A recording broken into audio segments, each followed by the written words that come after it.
What's going on, guys? It's Cimo. So today I'm bringing to you a guide on how to properly side deck in Yu-Gi-Oh! This is really important because if you think about it, you're playing anywhere from 50 to 67% of your games utilizing your side deck, which means the construction and optimization of your side deck is all the more important because it allows you to edit your main deck in the midst of a match, giving you an opportunity to have an advantage over a specific matchup. So before we get into it, I do want to shout out my newest patrons as always. So big shout outs to Trayvon, to Christian, to Tony, and to Sage, and big shout outs to Jamie for upping his pledge on Patreon as well. And if you want to help support me and the channel through Patreon, check out the link in the description below. But let's go ahead and get right into it. So I feel that the biggest question to start off this video is, how do I know what to side deck?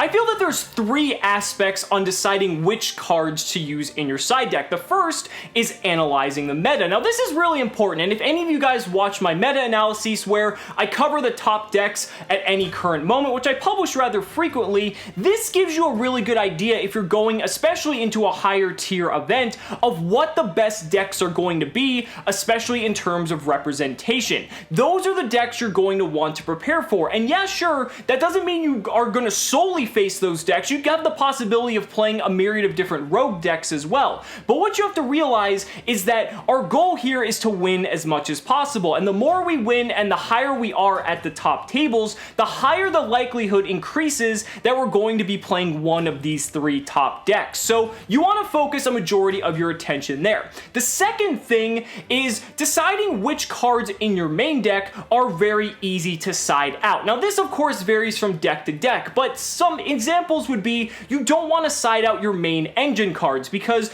those are what keep your deck going and what help progress your game state. There are certain cards, and we're also going to be covering those a little bit later, that are going to help you depending on the matchup, if you're going first, if you're going second, that are very important to side out and basically up your chances in terms of having a much better matchup in those specific instances. And the third and final instance or aspect is picking multi-purpose cards. Let's take a look at a card like Twin Twister, assuming you're not already playing it in the main deck. Twin Twister is an incredibly powerful side card because let's say it's good against a particular meta that you're planning on siding against. Well, the good thing about Twin Twister is it's not only good against particular meta decks, but it's also very good against rogue decks as well, because rogue decks tend to play more traps, and that means you're going to have a good generic all-around out to a deck that you might not plan on facing at a certain event, and that way you have the out that was intended for a specific meta deck but also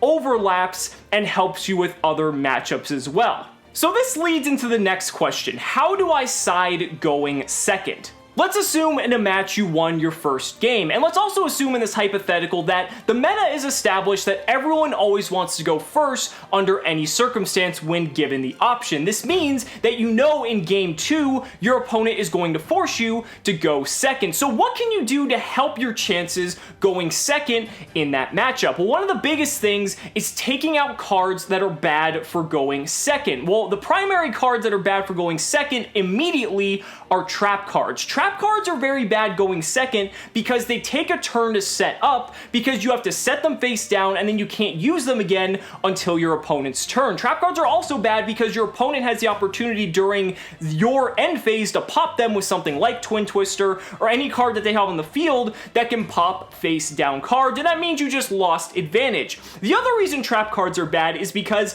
in place of a trap card, you could have had another card in your hand that could have potentially been another combo piece or another extender or another card that would have allowed you to play out your turn had it not been a trap card. Now this isn't always the case, and I'm going to cite an example from Zodiac format in Dimensional Barrier. Now Dimensional Barrier is an incredibly strong card, but going second it wasn't always wise to side it out. The reason for that is because Dimensional Barrier is essentially an end your turn button for the Zodiac matchup. So players would actually keep a card like Dimensional Barrier in going second because it would would buy them another turn, and the Zodiac player wouldn't be able to kill them under Dimensional Barrier more often than not. So this is an instance where keeping in a trap card is actually beneficial, but this is a very rare example, and you have to analyze if a card like that pretty much has to be in the same level as Dimensional Barrier and is going to buy you that extra turn, assuming that you're going to get another turn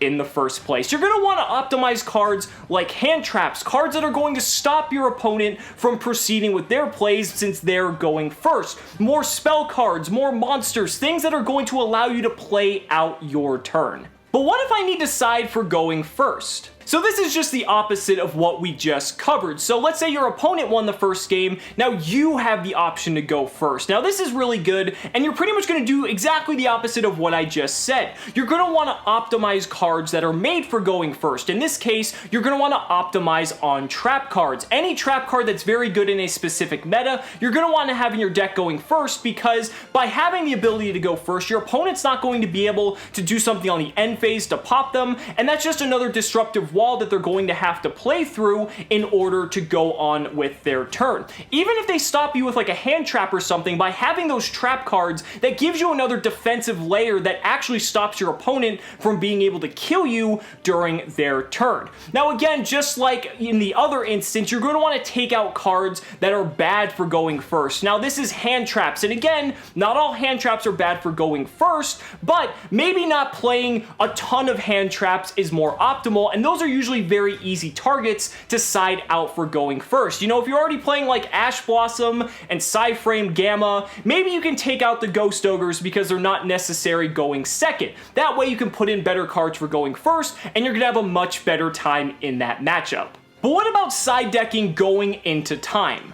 Hypothetical scenario, there's only a few minutes left on the clock and you and your opponent are about to go into game 3. You know that the timer is going to run out and you're soon going to go into time, meaning there's only going to be a few turns left before the match is decided. How can you optimize your deck for this? Well, one of the best ways to optimize your deck going into time is taking out cards that require you to pay life points as cost. This is cards like Solemn Strike, Solemn Warning, Solemn Scolding, Soul Charge, anything that's going to take away life points from you or give life points to your opponent are very easy side outs, because even though these are incredibly powerful cards, you have to realize a card like Soul Charge going into time is terrible because not only do you have to pay the life points, but you don't get your battle phase during that turn, and when you only have a couple turns to kill your opponent, the battle phase is more crucial than ever. You don't want to be in a winning position and then pay life points down and be in a losing position because you did so, because your opponent might have multiple ways to out your board, and by paying the life points, even though you might have stopped one of their outs, they might have more, and then that just might put you in an even worse position than you would have been before. So what are some general rules for side decking? One of the rules I like to follow is the rule of 5, and the rule of 5 is that since you have a 15 card side deck, if there are 3 best decks in the current format, that means you can allocate 5 slots of your side deck for each of those 3 decks, because 5 times 3 equals 15. This gives you equal ground covered on all of the strongest fronts of the 3 best decks, and is going to give you a very good rounded side deck overall, because you're going to have outs that not only cover the 3 best decks, but probably within there you're going to have some outs that help cover some of the rogue options as well. Now another rule is the rule of 6, and the rule of 6 is that you should never side deck more than 6 cards at a time. Now the reason for this is because it starts to affect your consistency of your main deck. Your main deck has been optimized and designed to hopefully be as consistent as possible, and the more cards you take out and the more cards you side in, you're starting to affect the consistency of how that deck might function and how it was originally intended to perform. So 6 is typically the best number, and sometimes 6 isn't always the best. Sometimes you want to do 4, or sometimes maybe you can go up to 8. It really depends on the deck that you're playing, but 6 seems to be the most average number of cards you typically want to side at a maximum. What about counter-siding? counter-siding is a very advanced strategy where a meta is so defined or a player knows enough about the meta that if they play a certain deck, they know what their opponent is going to side for them, so they side for their opponent's side. So for instance, let's say you're playing a pendulum deck, and the meta is so well defined that everyone is siding anti-spell fragrance. Well, as we know, anti-spell fragrance cripples pendulum decks, so as the pendulum magician player, you know that you want to side spell and trap removal like Twin Twister or Cosmic Cyclone, because if you're going second and your opponent draws that anti-spell fragrance, you're not even going to get the opportunity to play unless you're able to out the anti-spell fragrance. So by counter-siding and knowing exactly what they're going to be siding against you, that gives you an advantage and gets you a one-up over your opponent. But what about smoke screening?